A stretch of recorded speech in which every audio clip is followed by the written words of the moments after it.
31 अक्टूबर 1984 सुबह का वक्त था।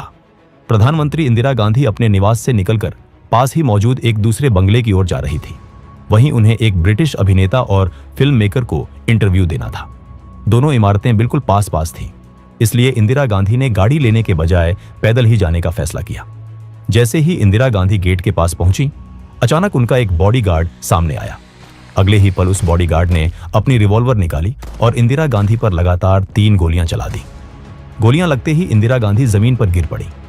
इसी पल वहां मौजूद दूसरे गार्ड ने अपनी ऑटोमेटिक गन उठाई और इंदिरा गांधी पर ताबड़तोड़ फायरिंग शुरू कर दी। कुछ ही सेकंड में इंदिरा गांधी के शरीर में कई गोलियां लग चुकी थी। हालांकि उनकी सांसें अभी चल रही थी। उन्हें तुरंत अस्पताल ले जाया गया, लेकिन डॉक्टर उनकी जान नहीं बचा पाए। जब यह खबर पूरे देश में फैली तो पूरा भारत सन्न रह गया। किसी को यकीन नहीं हो रहा था कि देश की प्रधानमंत्री को उनके ही सुरक्षा गार्ड्स ने मार दिया।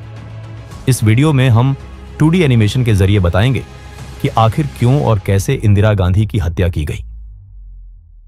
1966 में इंदिरा गांधी भारत की पहली महिला प्रधानमंत्री बनी। शुरुआत में बहुत से लोग उन्हें हल्के में लेते थे। उनके राजनीतिक विरोधी उन्हें कमजोर और सिर्फ कुछ समय के लिए बनी नेता कहकर तंज कसते रहते थे। लेकिन आने वाले सालों में इंदिरा गांधी ने अपने फैसलों से सबको गलत साबित कर दिया।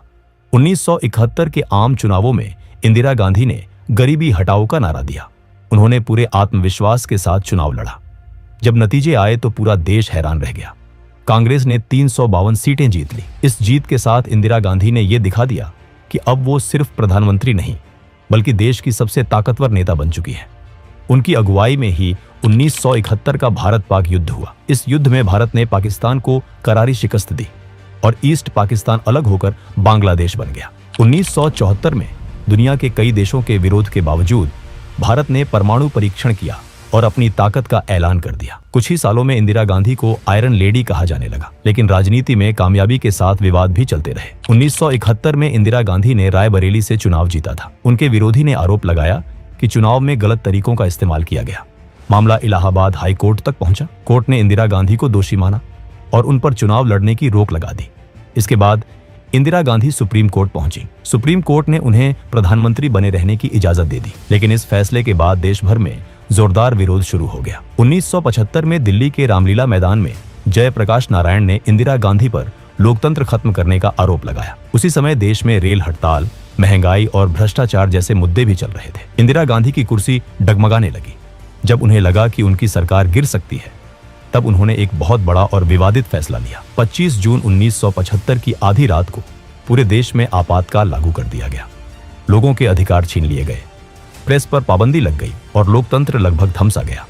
करीब 2 साल तक देश आपातकाल के साए में रहा।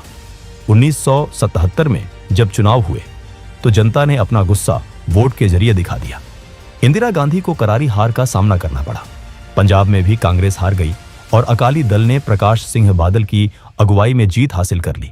लेकिन इंदिरा गांधी इतनी आसानी से हार मानने वालों में से नहीं थी।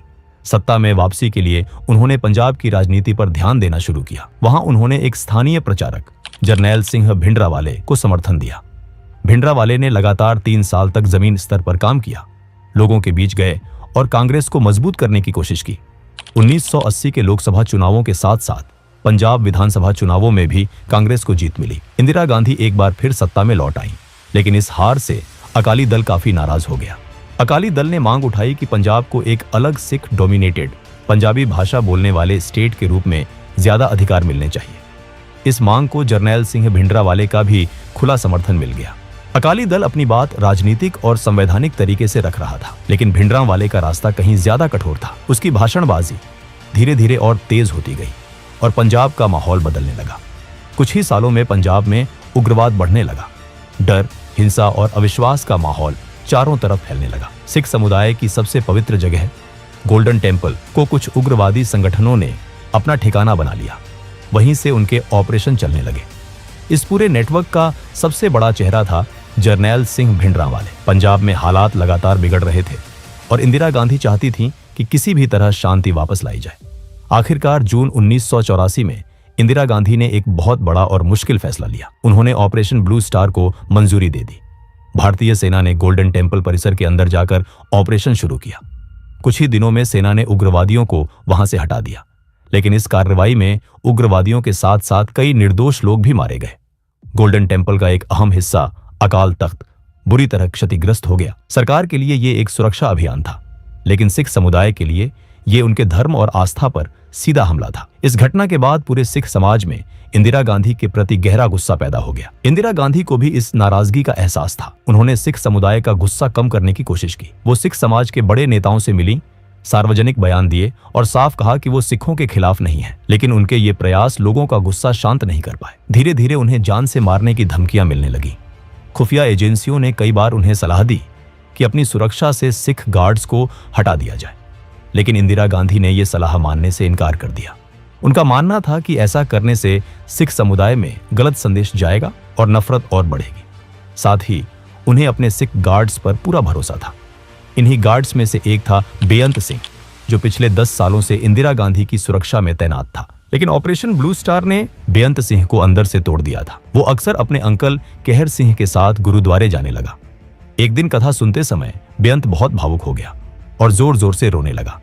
तब कहर सिंह ने उससे कहा, रो क्यों रहा है, बदला ले। यहीं से बेअंत सिंह के मन में ऑपरेशन ब्लू स्टार का बदला लेने का विचार पक्का हो गया। धीरे धीरे उसके दिमाग में इंदिरा गांधी को मारने की एक खौफनाक योजना बनने लगी।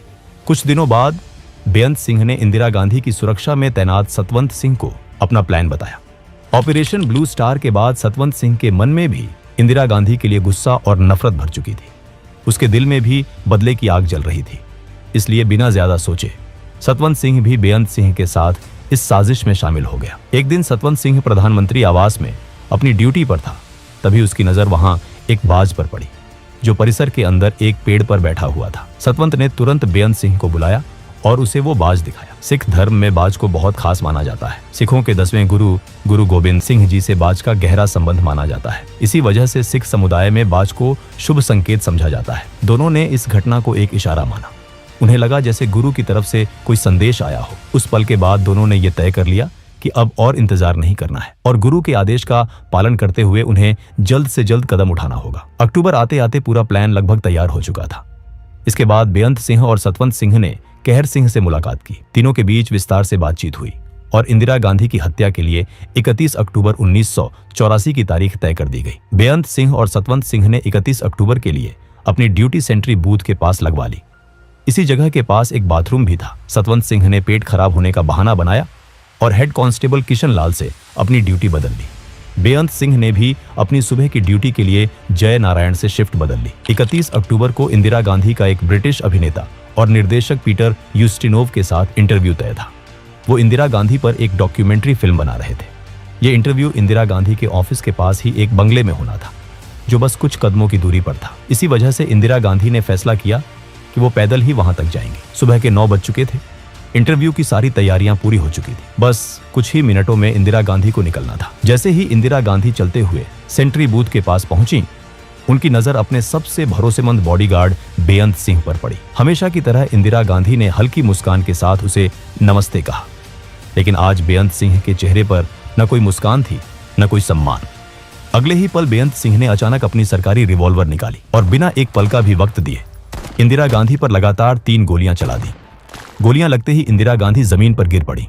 गिरते हुए उनके मुंह से बस इतना ही निकला, बेअंत, तुम ये क्या कर रहे हो?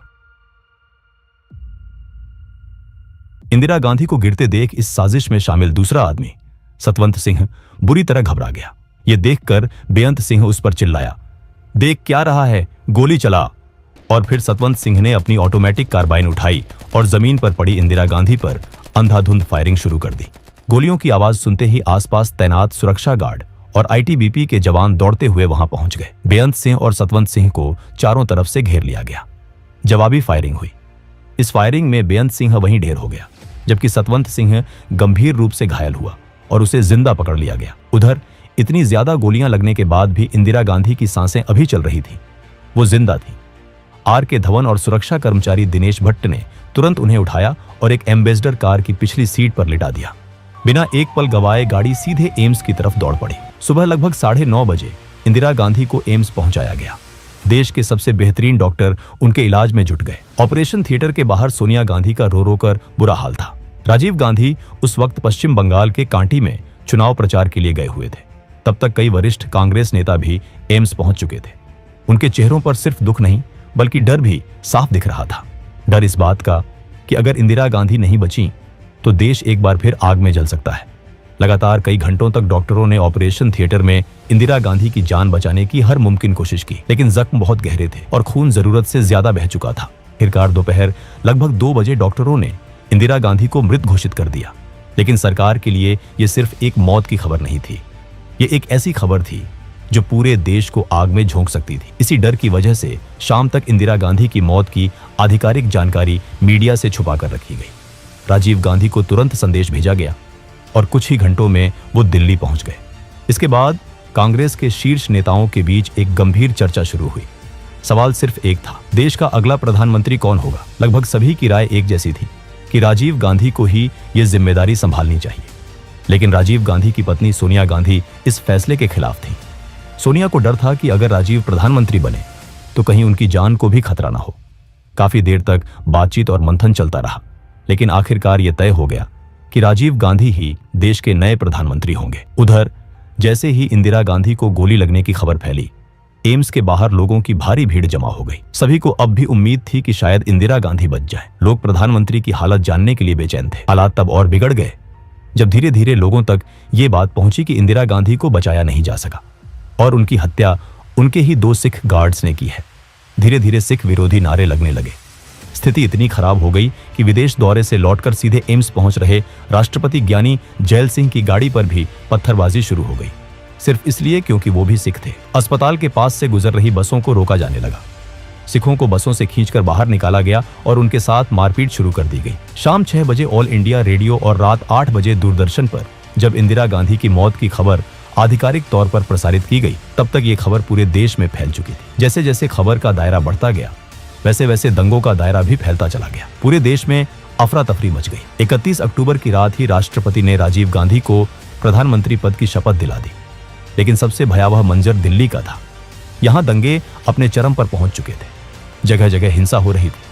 लोग डर के मारे अपने घरों में बंद हो गए थे। ऐसा लग रहा था जैसे पूरे देश में कर्फ्यू लग गया हो। एक तरफ पुलिस सतवंत सिंह से पूछताछ कर रही थी, तो दूसरी तरफ इंदिरा गांधी की हत्या की साजिश में शामिल बाकी लोगों की तलाश भी जारी थी। 3 दिनों की लगातार मेहनत के बाद पुलिस ने कहर सिंह को गिरफ्तार कर दिया। मामला सेशंस कोर्ट में चला। कोर्ट ने सतवंत सिंह और कहर सिंह को फांसी की सजा सुनाई। लेकिन इस पूरे दौर का सबसे बड़ा और सबसे कड़वा सच ये था कि इंदिरा गांधी की हत्या के बाद भड़के सिख विरोधी दंगों में हजारों बेगुनाह सिख अपनी जान गंवा चुके थे। दोस्तों, अगर वीडियो आपको पसंद आया हो तो वीडियो को एक लाइक और कमेंट जरूर करें और चैनल को सब्सक्राइब करना न भूलें। हम ऐसे ही सच्ची और अहम कहानियां आपके लिए लाते रहेंगे।